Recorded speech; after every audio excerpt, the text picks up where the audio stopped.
Good morning to you. I'd like to think with you this morning about one of the most important aspects of any religion. That's prayer. I've titled this Pointers on Prayer because that's the approach I very much want to take with you. These are not rules about prayers or regulations or laws about prayer. Many books have been written about prayer. Perhaps thousands of sermons have been preached about prayer. Hundreds of poems have been written about prayer. Many of our serious questions about religion and life are questions about prayer, how to pray, what can I pray for, all sorts of related questions. First of all, let me venture a definition of prayer, which is my tentative statement about prayer. Quote, prayer is the opportunity and privilege of communicating with God, unquote. Let me point out in the beginning that prayer was a central feature of Jesus' life.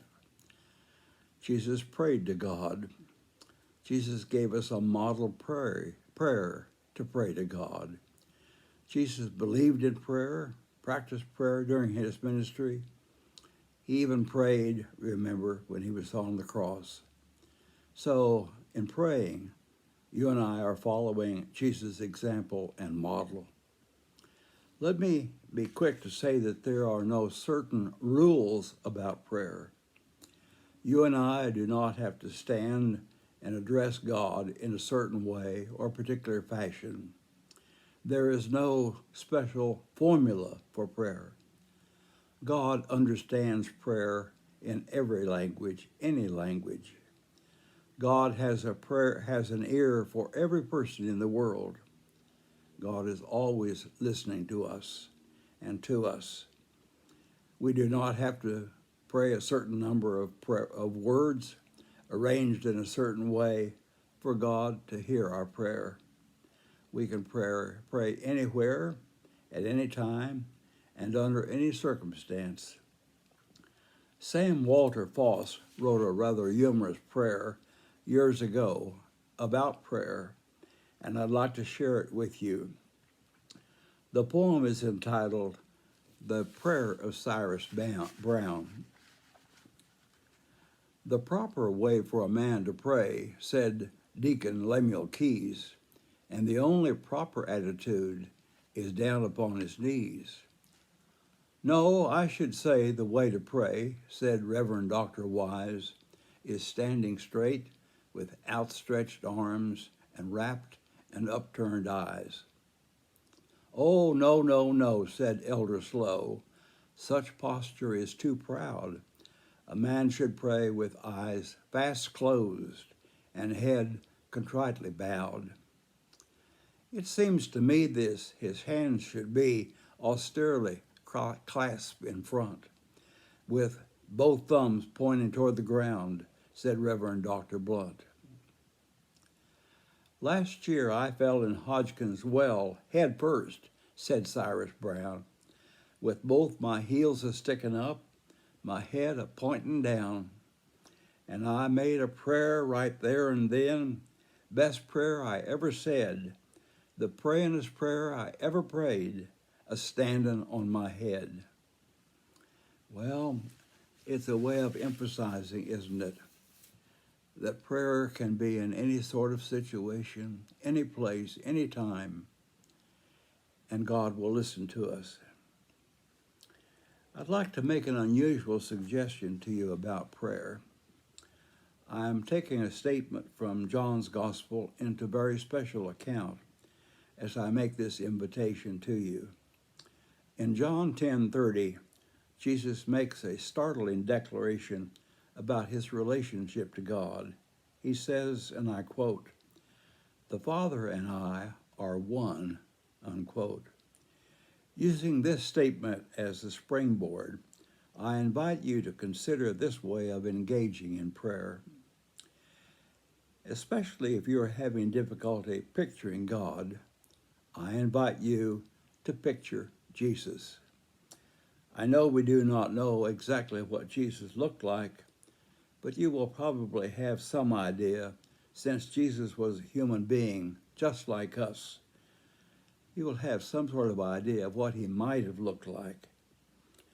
So picture Jesus sitting in a chair, facing you, looking at you, and very intently listening to you. You begin to tell Jesus what you are thinking, some of the things that you are bothered by, what decisions and choices you are facing, what's pressing in upon you, and what you're worrying about.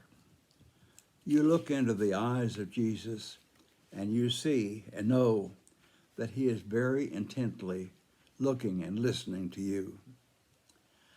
I'm suggesting this way of praying because many of us have difficulty imaging God, picturing God in a personal way. And I believe that's why Jesus was sent to us, so that we would have a clearer image of God, how God operates, what God thinks, and how God feels about us, how God really cares and loves us.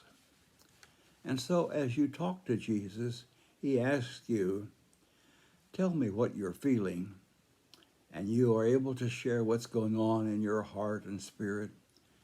You can be open and straight and honest with Jesus because he's going to know what's in your heart already. Remember how Jesus, during his ministry, was so aware of what was going on in people and those around him. Recall the time that the woman touched his robe and Jesus was very aware of what happened. Imagine Jesus saying to you, very intently picture Jesus saying to you, Tell me where you're hurting the most. Tell me your deepest feelings. I want to help you, and I can do that best if you are straight and open and honest with me. Talking to Jesus, telling him where you're hurting and need help, where you need guidance, where you need direction, that is prayer. Prayer is the opportunity and privilege of communicating with God. And let us be very clear, God and Jesus want to be in relationship with us. That's exactly why God sent Jesus. Don't worry about using the right words and the correct grammar. Jesus will hear you. Jesus will be feeling with you, hurting with you, empathizing with you.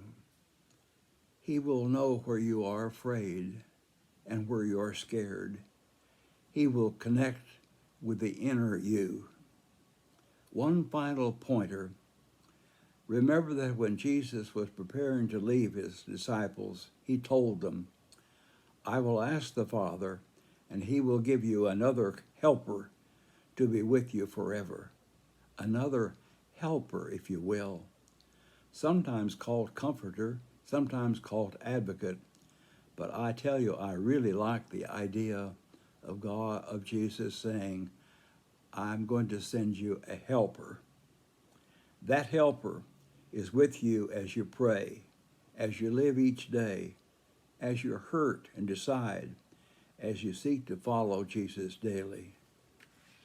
Let prayer be something that will be empowering to your life, and know that God and Jesus really want to hear what you have to say to them. Amen.